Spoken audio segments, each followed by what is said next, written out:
Welcome guys to a brand new video on solo leveling Arise. Now I can't lie, for me when the devs release all of this amazing patch note, it always releases at the worst time for me. So I'm usually sleeping. Right now it's literally 4 a.m.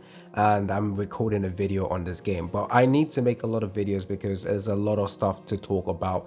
So the first part of this video, or the first video I'm going to be making, is about the hunter and rune skill balance that I have done in game. So yes, certain characters did get a buff, certain runes did get a buff as well. So that's what we're going to be covering in today's video. Now in the comment section, you guys are going to find yourself more codes as well, the codes given to us from the live stream that happened, as well as codes from me, the content creator. So of course, go ahead and support the channel by liking the video, subscribing, and going over to the official Netmarble content creator page to support the channel. And let's carry on and take a look at all the amazing changes coming to the game. So first of all, the Trojan Inn is actually getting a buff. Now taking a look at his buffs, his advancement 2 actually got a buff, but not too crazy. So basically increases the user's attack by 10% instead of 8%. Now where he saw significant buff is with his advancement 5, which I do think is going to be absolutely crazy for this guy. So with his normal advancement 5, what happens is when tagging out, the cooldown of end of days, which is his ultimate, passes 3 times faster and restores power gauge by 0.8% every sec, well, it's 0.5% every second. Now with the buff, it's every 0.8%, and then they added an additional part of this advancement, which is when in team fight mode, the cooldown of end of day passes 1.5 times faster and recharges the power gauge by 0.4% every second.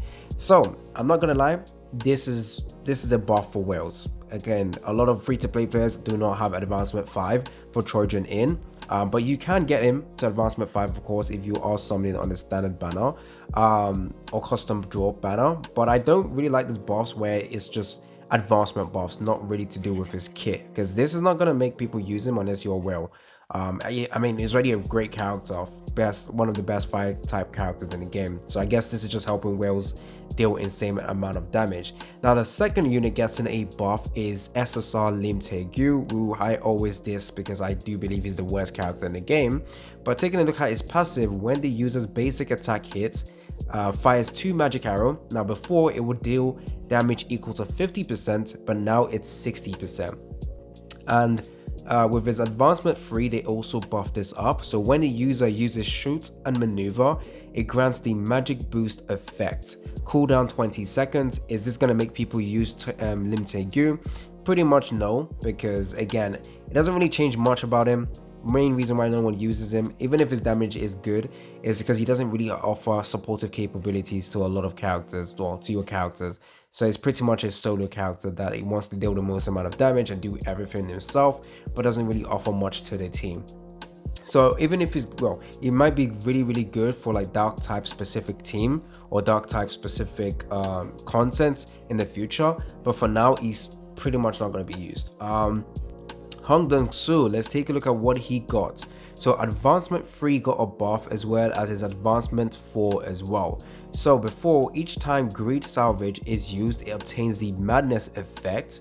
Now with the buff, after each time the user uses the urge to kill or greed scavenger, it grants the madness effect. I can't remember what the madness effect does, but this basically allows him to gain the madness effect a lot more often. So I do think this is good. I do think that's a great buff. But again, advancement 3 buff, again, yeah, not many people are going to be seeing much use if they don't have him at advancement 3. And then advancement 4, exclusive weapon. It's the weapon that got a buff. So the user's wind damage is increased by 10% at advancement 4. Not too crazy, 1% increase to his stuff. Now Wunjin Chu, oh my days, significant buff to this man. Significant buff, damn, okay. So first of all, his core attack grants super armor. Okay, he's a good character. Listen, super armor is insanely good. So he being able to grant super armor or gain super armor from his core attack is insane. Serious punch, which is his ultimate skill. After the movement skill, usage will be improved. After the movement skill usage will be improved. Okay, okay. Advancement 4. So the effect of mediation of power, before it used to, actually no, that stays the same, can be succeeded up to 3 times. However, the cooldown is increased. However, now with the buff, they've actually removed the cooldown penalty. So okay, and then at advancement 3, looks like to have gotten a significant change. So before, it was when the user uses dash or extreme evasion, it decreases the cooldown of the mediation of power, Iron Fist, by 2 seconds and activates the user's core attack. Now this has been changed, so when the user uses dash, extreme judgment, extreme evasion, or judgment, so now they've added the judgment skill, it decreases the cooldown of mediation of power. That's the same, but now they've added a new line where it says when the user uses judgment, it activates the user's basic passive and enhances the effect. So the user's damage is increased, effect is enhanced by 35%. Okay, he is good. He's gonna be good, guys. He is about to be a very, very good character.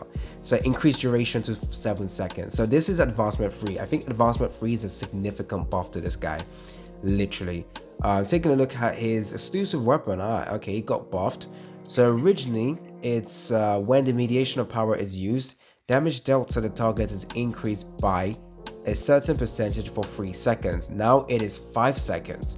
The duration for the increase in damage dealt will be increased regardless of the advancement here. Okay, that's fine. Now, Baek Yun-hoo, let's take a look at what buff this guy got. I'm not really interested in his buff because I don't think it's going to be too crazy. Again, his passive just going to increase by 2% in terms of duration, which is when it decreases the defense by 20%. Instead of it being 10 seconds, it's now 12 seconds. Advancement 3, where the user uses bottomless pit or white whale flame kick, it grants the unlock flame effect. Before, it didn't include the white flame gale kick. Don't really care too much about this. Now taking a look at the QTE, it deals medium break damage. The corresponding effects will be buffed. However, there will be no change in the description. I don't flipping understand that, but okay. Now Emma Laurent got a buff to her ultimate damage, increasing it by 222, so 222% to the damage, scaling off her HP. Again, not too crazy. But taking a look at Silvermane Beck, this is very important because one of the biggest issue with this guy is he just kills himself, which is annoying. So let's just take a look at what they buff. So advancement tier 0, so this is just his passive. So before, it would be increase the base damage of basic attack or core attack by 20% when dealing damage to targets with bleed effect. This was really bad because it really nerfed him in any content where the bosses had a bleed effect immunity, which a lot of people noted, and it looks like the devs have actually buffed. After, inflicts the curse of magic beast to targets immune to bleed. So actually allowing him to be useful for content even though there is a bleed immunity. So the curse of magic beast effect basically deals damage equal to 50% of Silvermane Beck's max HP every 3 seconds. Isn't that crazy? 50% of his HP? Wait a minute. Wait, what the flip? For 3 seconds? That's broken. Deals damage equal to 50% of Silvermane's Beck max HP every 3 seconds. So basically a bleed effect, isn't it? Guys, you gotta explain to me because that sounds broken. That sounds honestly broken. And then instead of, okay, they added, so increases the damage of basic attack and core attack by 20% when dealing damage to targets with bleed or curse of magic beast. So they've added that line. Advancement tier 3, which is what I recently got, basically all it did was again add the curse of magic beast into the line of text, so you can still deal damage even if the bleed effect is not applied. So I think that is extremely good, and Char Hain got a fucking buff and she's about to be broken. Advancement tier 1, grants super armor, broken. They've also increased the damage of the dancer, but guys, you don't understand, super armor being added while she has waltz off sword is insane. Because one of the major issue with her was that she was just taking damage, like flat face damage, and then it will cause her to stop using her kit. So super armor is very helpful. And then advancement 5, basically the damage and critical rate of light of end, so her ultimate skill, is increased by 20%. and 2% respectively, depending on how many instances of the dancer effects the user has applied, stacking up to 5 times. That basically means you can further increase. Okay, wait, before it was only the damage, now it's also the crit rate that is also being buffed. Charhain, of course, still dominating for damage. Absolutely crazy. Next part, we need to take a look at the rune skill balance. Basically, percentage increase for vital strike, mutilate, percentage increase to the damage. MP consumption has been significantly reduced as well. Oh my days, mutilate is about to be this is for the phantom one, by the way. That is crazy. That might be a really good skill to use now. And then for the strike one, for mutilate, the damage has also been increased, but not by a lot. Actually, no, I would say by a lot. And then when the skill hits, it activates and resets the cooldown of death. Which one is this? And increases the damage of death by a certain percentage. Okay, they have really reworked a couple of skills. Now, dagger toss basically got a buff in percentage.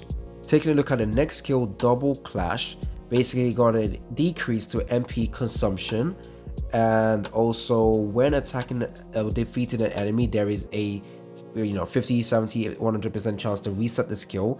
Now the cooldown before was 1%, now it's 0.5%. The cooldown before was 1 second, now it's 0.5 seconds.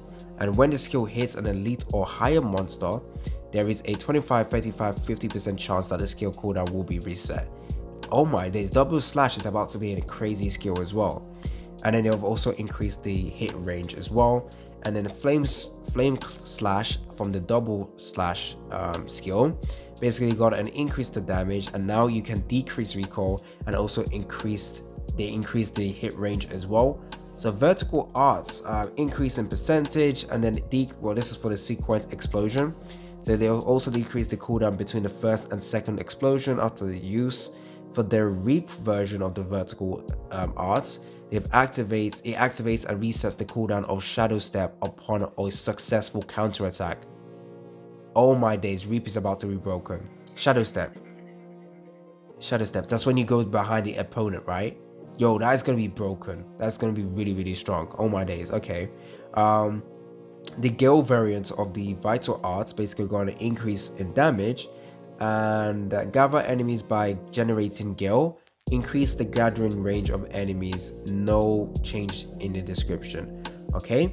Multi-strike for the rush version, basically when the final hit lands, deals weak break damage every 3 seconds for 9, 12, 15 seconds.